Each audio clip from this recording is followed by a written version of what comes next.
buenos dias. Dios los bendiga. Ngomong apa iku kok? Loh, gak tahu tak? Itu bahasa Spanyol, Re. Artinya, hello, good morning, God bless you. Itu menandakan bahwa kita mengawali hari dengan bersyukur atas segala berkat Tuhan. Keren banget kok. Bener Iya ya guys, dong. kita harus mengawali hari dengan bersyukur atas segala berkat dan kebaikan Tuhan yang sudah diberikan kepada kita. Shalom guys. Hola. Hola. Kok ceria banget nih kok Gary sama Corin. Iya dong. Ini Lause, Korin belajar untuk mengawali hari dengan bersyukur atas segala berkat Tuhan. Oh keren. Bisa nular ke kita semua yang ada di rumah untuk belajar bersyukur. Yuk kita mulai ibadah GKL Leon versi online. Yuk sebelumnya kita berdoa terlebih dahulu. Tuhan terima kasih karena pada hari ini kami masih boleh diberi badan yang sehat untuk dapat beribadah, memuji Tuhan dan mendengarkan firman Tuhan. Tuhan sucikan setiap Kamis dan layakkan kami supaya kami boleh beribadah dengan baik hari ini. Terima kasih Tuhan, di dalam nama Tuhan Yesus kami berdoa dan mengucap syukur. Amin. Mari semua kita menyatakan kebaikan dan berkat Tuhan dengan menyanyikan bersyukurlah. Come on everybody, mari nyanyi sama-sama. Yeay, yeay, yeay, here we go.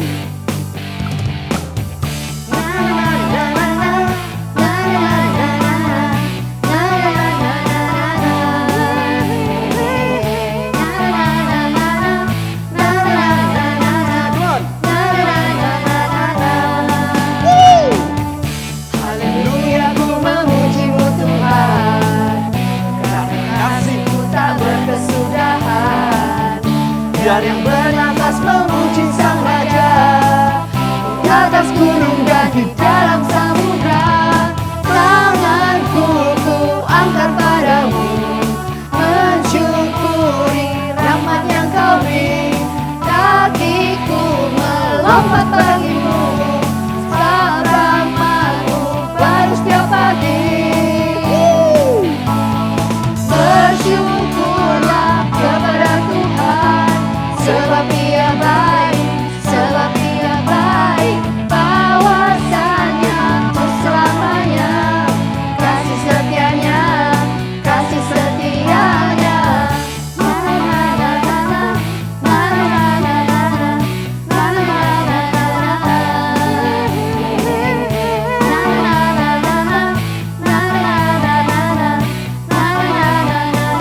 Sama-sama katakan. Haleluya ku memujimu Tuhan, karena kasih-Mu tak berkesudahan. Biar yang bernafas memuji Sang Raja, di atas gunung dan di dalam samudra. Tanganku ku angkat padamu, mensyukuri rahmat yang Kau beri. Kakiku melompat bagimu, sebab rahmat-Mu baru setiap pagi.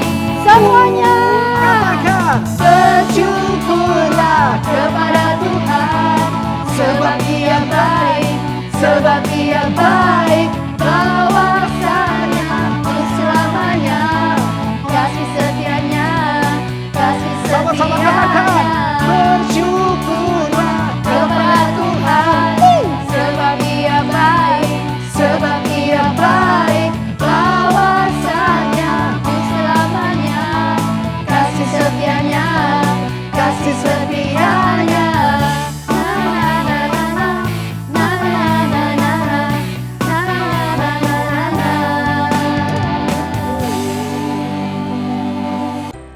Now friends, dalam berteman biasanya gimana sikap kita? Apakah seperti ini? Mainan saya main gini pergi badminton. Asik-asik. Ada Corin telepon nih. Halo Rin. Halo kok, Iya, aku iya, nggak apa? jadi ikut badminton ya. Loh, kenapa? Nggak ada yang nganter ini. Kamu bisa jemput tak? Waduh. Gimana ya nolaknya?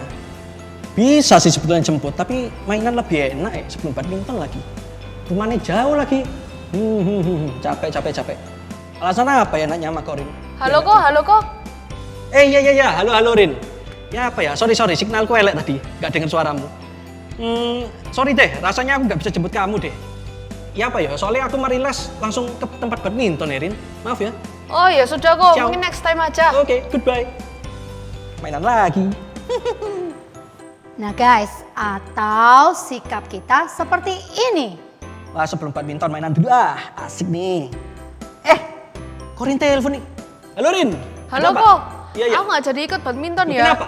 Nggak ada yang nganter ini. Kamu bisa jemput aku tak kok? Loh, ya tenang. Pasti tak jemput. Ya apa. Jam berapa? Tapi rumahku jauh loh kok. Kamu nanti harus muter-muter jauh nggak apa-apa. Gak masalah, rumah jauh gak masalah. Kita kan friend ya. Harus ada suka dan duka bersama-sama kalau namanya teman. Oke? Tak jemput ya? Oke kok. Oke. Berangkat deh sekarang. Wuhu. Nah guys, sebagai teman bukan saja ada di saat kita suka. Tapi ada di saat kita duka atau dalam kesulitan. Kita harus bisa menjadi seorang sahabat bagi teman kita. Seperti Tuhan Yesus yang selalu menjadi sahabat kita yang setia di dalam hidup kita. Mari kita sama-sama menyanyikan What a Friend We Have in Jesus. Woo.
Aduh, aku nggak bisa ya, padahal aku sudah belajar.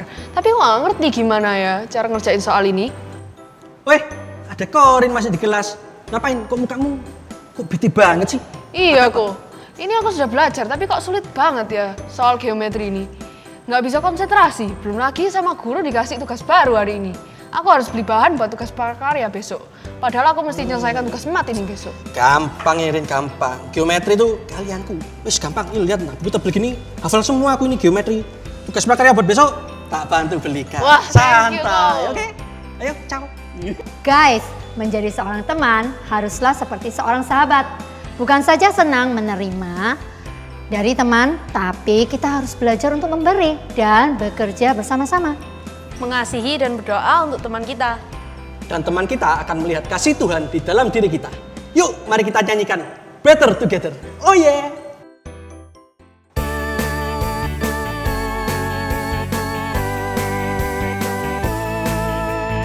Working brother and hold on tight. It's long run together, We can be children as day and night. but life is truly better. Giving and taking and working it through, loving and praying and sticking like glue. They will see God's love in me and you.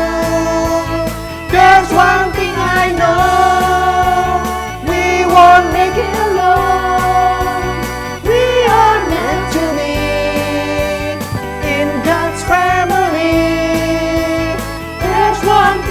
see. I need you and you need me. It's better together in God's family.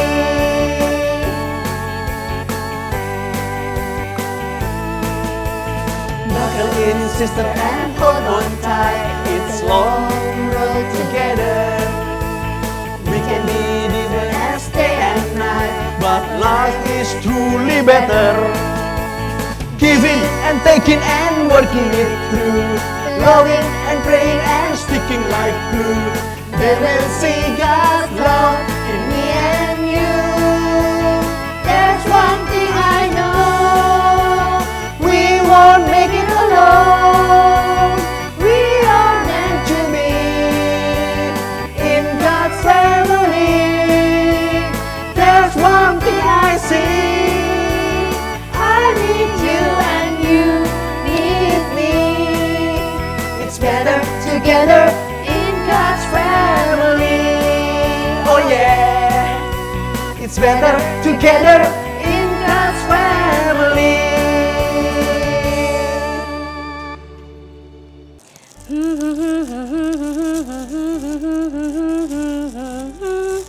Hai semua, ketemu lagi ya. Wah, Lause Fitri sekarang sedang menyiapkan roti dikasih mentega. Enak ya.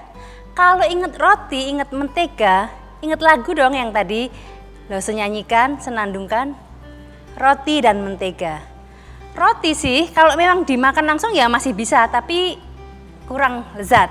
Kalau dikasih mentega seperti ini jadi lebih enak kan? Apalagi ditambah dengan meses ya. Oh, siap disantap ya.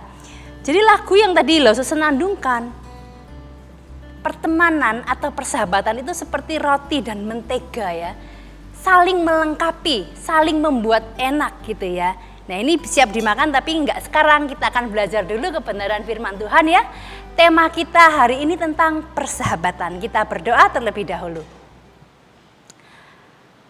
Bapa dalam surga, saat ini kami anak-anak-Mu siap untuk membaca kebenaran firman Tuhan.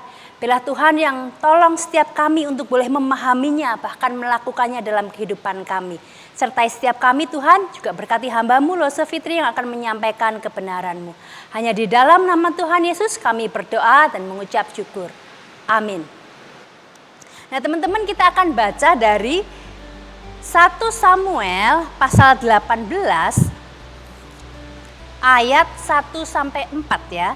1 Samuel pasal 18 ayat 1-4, Lause akan bacakan untuk kita semua.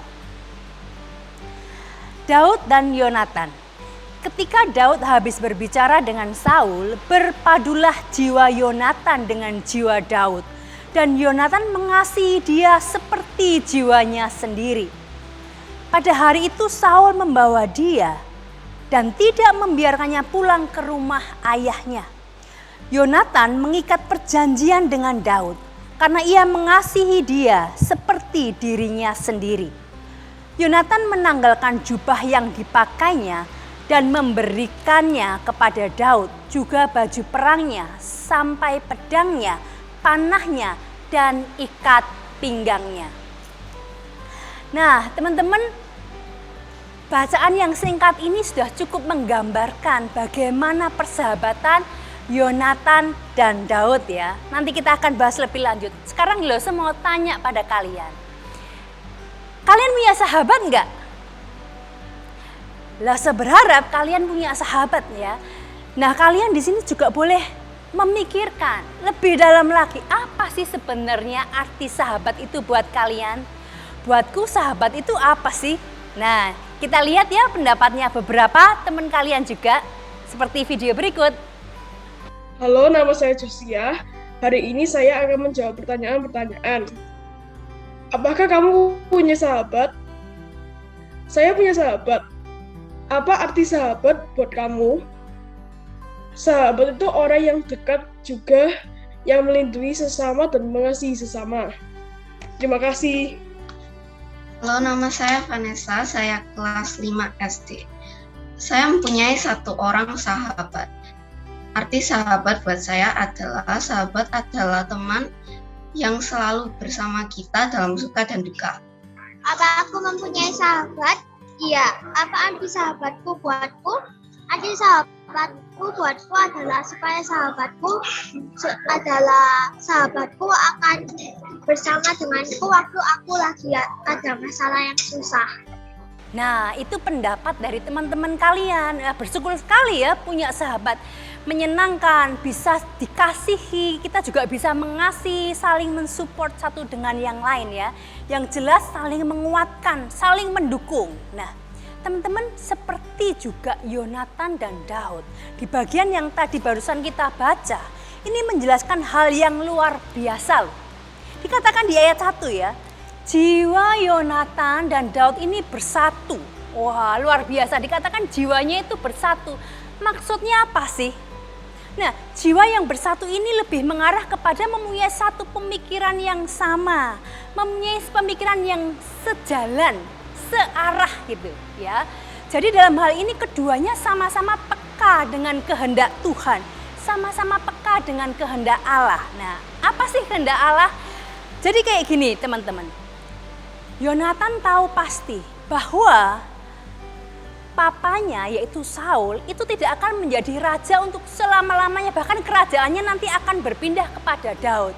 Yonatan ini sudah tahu dengan pasti. Walaupun dia anaknya yang akan mewarisi kerajaan Saul, tetapi dia rela karena dia tahu Tuhanlah yang menghendaki Daud ini menjadi penggantinya. Pengganti Raja Saul. Nah, kalau memang itu kehendak Tuhan, Yonatan pun rela. Nah, ini terbukti dari apa yang dia lakukan di ayat yang keempat ya. Ketika dia menyerahkan jubahnya, menyerahkan baju perangnya, menyerahkan pedangnya, panahnya, bahkan ikat pinggangnya. Nah, sebenarnya itu secara simbolik apa sih teman-teman? Itu menggambarkan bahwa Yonatan ini mempercayakan kerajaan Israel nantinya memang kepada Daud ya. Dia sudah tahu itu kehendak Allah bahwa Daud ini yang diurapi ya. Nah, di ayat yang ketiga juga dijelaskan bahwa mereka mengikat perjanjian. Persahabatan ini dilandasi dengan satu perjanjian ya. Bahwa mereka saling mengasihi. Yonatan dikatakan mengasihi Daud seperti dia mengasihi dirinya sendiri. Ini luar biasa ya, ini satu-satunya di dalam Alkitab yang menyatakan bahwa seseorang itu mengasihi orang lain. Dalam hal ini sahabatnya seperti dirinya sendiri. Ini luar biasa ya. Ada satu kisah ya, kisah lain di pasal yang ke-20 teman-teman. Kisah yang nyata-nyata membuktikan pernyataan ini. Jadi bukan cuma omong-omong saja, bukan omong kosong ya, tetapi dibuktikan. Jadi gini. Di pasal yang ke-20 diceritakan bahwa waktu itu tuh bulan baru. Bulan baru ada aturan bahwa Raja Saul akan makan bersama seluruh keluarganya dan pegawai istana. Nah, Daud ini kan juga pegawai istananya ya. Akan tetapi Daud tahu bahwa Raja Saul ini sedang memburu dia terus. Ingat ya, sejak Daud berhasil mengalahkan Goliat dan diutus ke berbagai perang itu menang terus. Nah, rakyat itu kan menyanyikan bahwa Saul mengalahkan beribu-ribu, sementara Daud berlaksa-laksa. Maka hati Raja Saul menjadi panas, menjadi iri hati. Sejak saat itu dia terus berusaha membunuh Daud. Nah, itu sebabnya di bulan baru ini ketika harus makan bersama dengan Raja Saul, Daud mengatakan kepada sahabatnya nih Yonatan, Tantan atau Yoyo gitu ya. Tolong ya bilang sama Raja Saul pada papamu ya, kalau aku besok nggak bisa ikut makan bersama. Bilang aja kalau aku harus pulang kampung. Ada upacara perayaan pengorbanan untuk kaum keluargaku yuk. Tolong bilangin ya. Yonatan sebagai sahabatnya ngerti. Oh ya oke, nanti ku sampaikan. Nah, tapi nanti kalau papaku marah gimana ya? Iya, Gimana ya caranya untuk beritahu? Nah, adik-adik pada waktu itu jelas tidak ada alat komunikasi secanggih sekarang ini ya. Bisa telepon beritahu, papaku marah loh, kamu hati-hati. Tidak ada alat begitu. Nah, Yonatan mengusulkan sebuah cara, ini menarik nih. Jadi gini, Daud gitu ya, besok kalau pas makan bersama aku akan ngomong, reaksinya papaku akan kuberitahukan kepada kamu ya. Nanti aku akan manah ya, berburu. Nah, aku akan minta pada bujangku, pada pelayanku untuk ngambil panah itu. Nah, kodenya gini nih. Kalau aku bilang, lihat anak panah itu lebih kemari. Nah, ingat itu artinya suasana aman, kamu boleh datang. Papaku nggak marah. Tapi kalau aku bilang, aku manah kan, terus aku bilang ke anak buahku ya, lihat anak panahnya lebih ke sana. Itu artinya kamu harus pergi, Oke? Oke. Nah, teman-teman, tibalah bulan baru ya. Raja makan bersama seluruh pegawainya. Nah, sudah kelihatanlah kursinya Daud kosong. Raja makan, mulai lirik ya. Kursinya Daud kosong. Dia mulai bertanya-tanya. Tapi pada waktu itu di hari pertama, Raja Saul tidak menanyakan. Dia cuma membatin. Gimana nih Daud nih? Mungkin dia sedang najis, sedang tidak tahir. Jadi pada waktu itu jelas ada aturan makan. Kalau sedang najis atau tidak tahir itu tidak boleh makan. Ya udahlah. Akhirnya perjamuan hari itu berjalan biasa saja. Nah, perjamuan itu tidak berjalan satu hari saja. Besoknya masih ada. Kumpul lagi. Kursinya Daud masih kosong. Sudah mulai nih. Raja nggak enak hati nih. Tanya, mana tuh Daud anak Isai? Yonatan menjelaskan kepada papanya, Pak, kemarin Daud minta tolong dengan sangat pada aku untuk bilang ke papa bahwa dia harus pulang kampung karena ada upacara perayaan pengorbanan untuk kaum keluarganya setahun sekali, nggak bisa ditunda. Lalu apa reaksi Raja Saul, teman-teman? Dia marah sekali.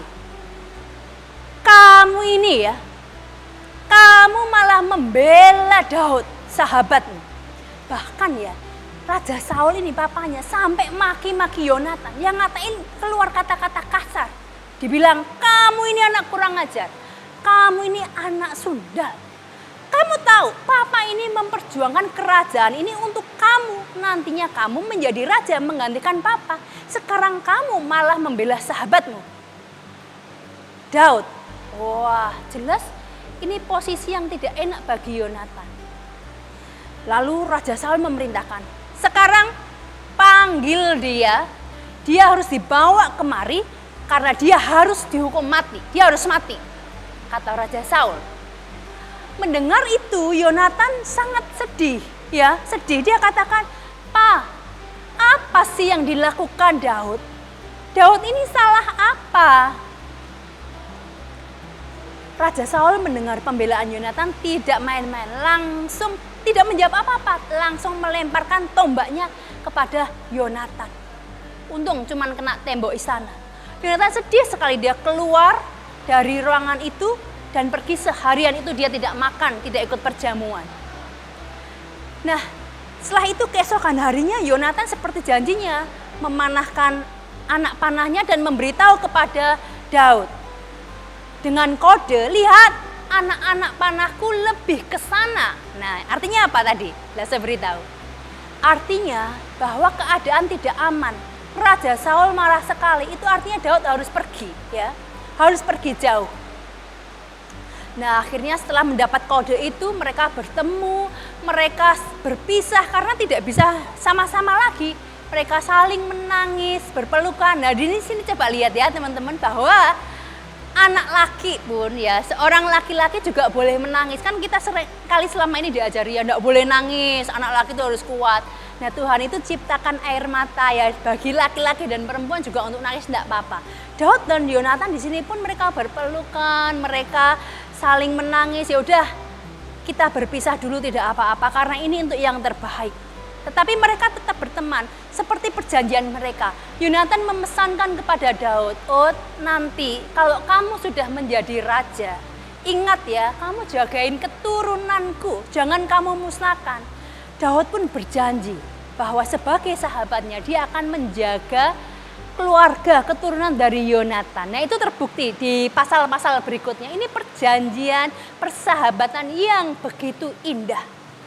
Ya, teman-teman, dari cerita ini kita tahu ya bahwa persahabatan itu begitu menguatkan ya. Ketika seseorang dalam suatu permasalahan bisa datang ke sahabatnya minta tolong, sahabatnya menguatkan, ya kan? Yang satu sedang sedih, bisa dihiburkan. Yang satu minta tolong, bisa ditolong. Nah, seperti itulah persahabatan ya, indah sekali. Nah, teman kita Kesia akan menggambarkan keindahan persahabatan dalam satu puisi yang akan dia bacakan. Kita lihat bersama-sama ya teman-teman.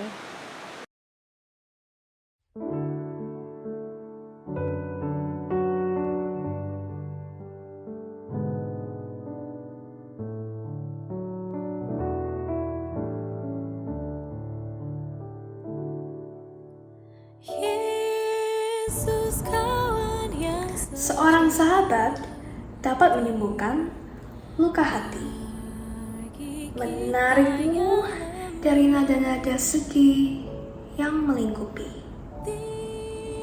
menerangi langitmu yang kelabu, menjernihkan dusta-dusta yang menipu. Seorang sahabat selalu siap dengan tangan terbuka untuk menghiburmu dan melindungimu dari mara bahaya, untuk membantu menyimpan segala rahasiamu. Untuk menemanimu saat kau ingin bersenang-senang. Seorang sahabat selalu ada di sampingmu dalam suka dan duka, dalam saat-saat bahagia atau penuh ketakutan, selalu menyenangkan dan selalu ceria. Dan ikatan di antara sahabat akan senantiasa abadi.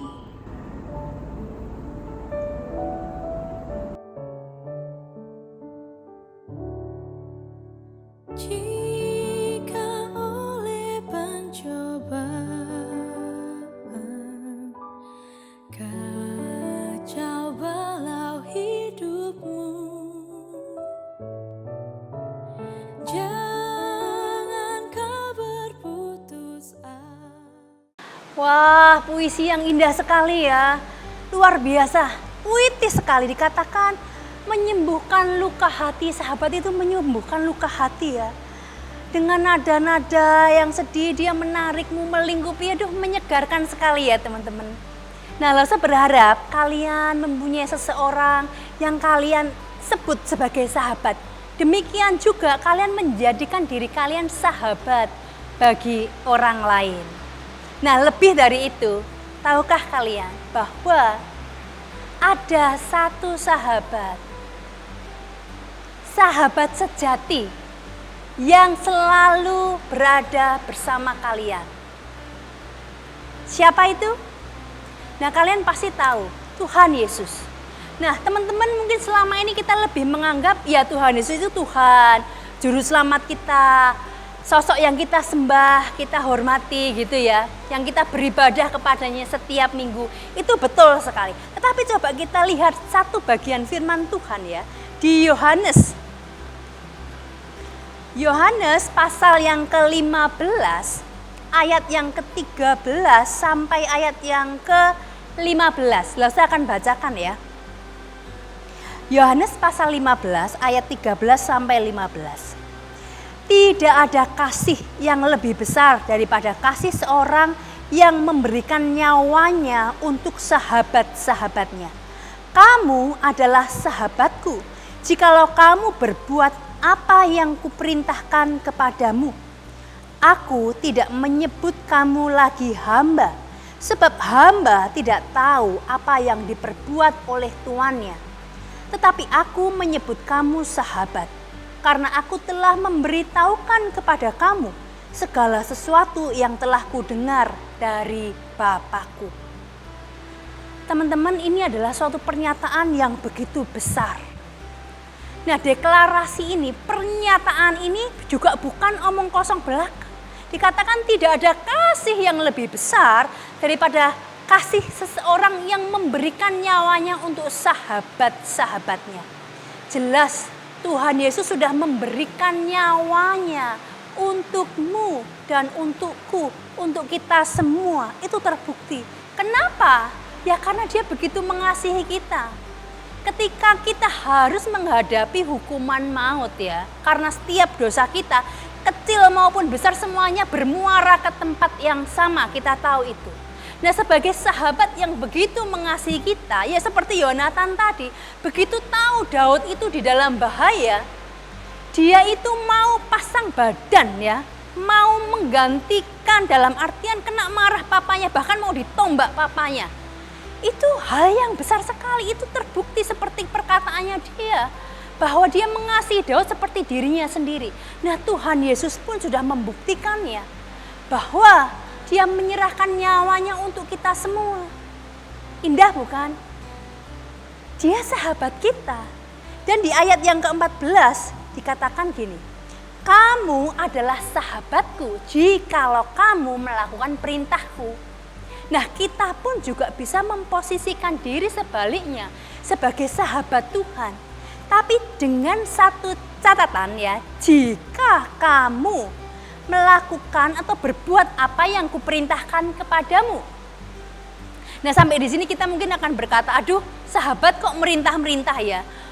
Kok kayaknya nggak umum ya, sahabat itu ya berbagi saja. Nah, ini memang spesial, dalam artian gini, kita tahu bahwa Yesus sebagai sahabat kita bukan sosok yang biasa. Dia memang Tuhan, punya otoritas yang besar. Jelas dia punya wewenang juga untuk memerintahkan. Tetapi satu hal, tetap dalam posisi sebagai sahabat, dia itu selalu memikirkan yang terbaik, memberikan yang terbaik, tidak mungkin mencelakakan sahabatnya, yaitu kita semua ini. Maka kalaupun dia memerintahkan sesuatu untuk kita kerjakan, yang tertulis dalam kitab suci ini ya, itu pasti hal yang baik untuk kita juga. Jadi kalau kita juga mau menjadi sahabat bagi Kristus, kita harus melakukan apa yang Dia perintahkan, supaya ada timbal balik. Jangan Dia sudah memberikan nyawanya buat kita do nothing ya. Kita tidak menjadi sahabat yang baik buat Dia juga ya.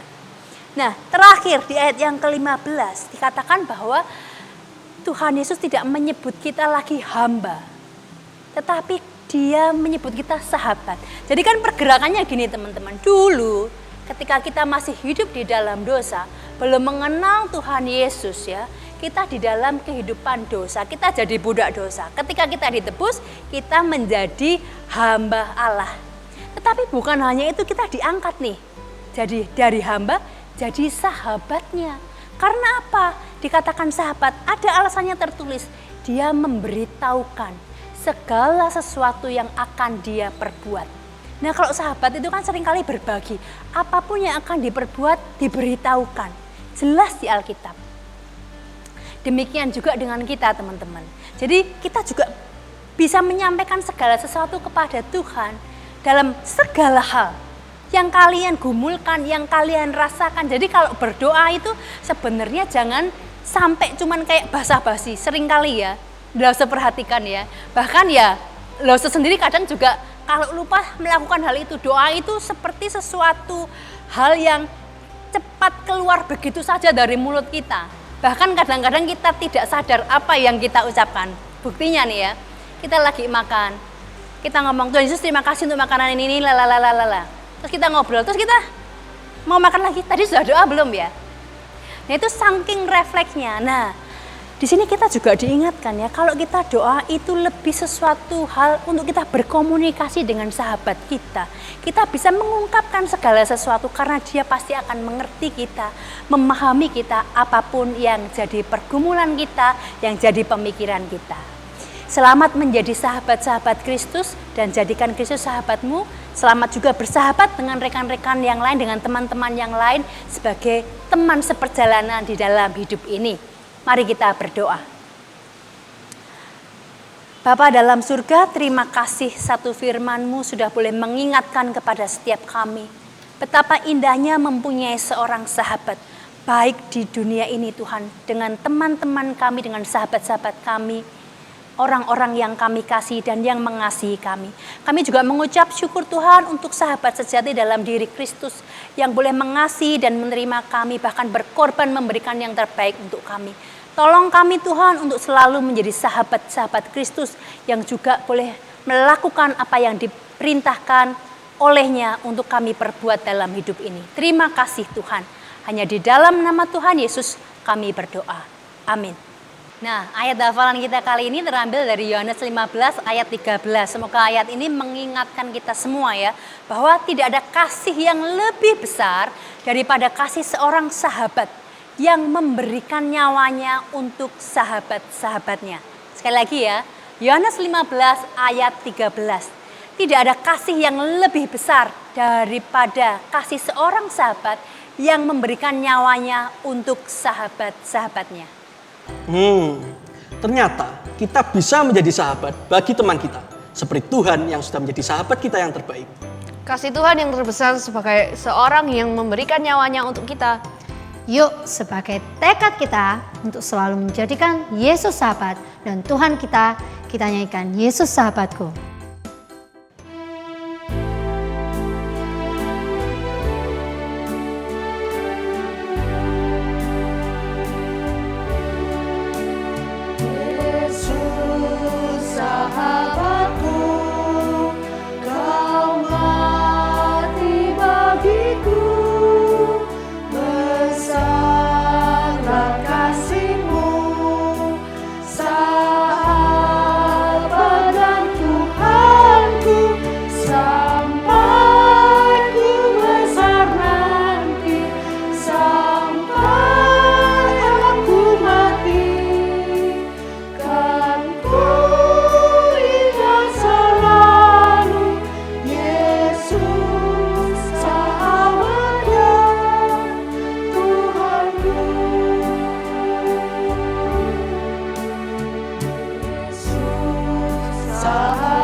Sampai di sini guys, ibadah kita tetap menjadi seorang sahabat seperti Tuhan sudah menjadi sahabat bagi kita.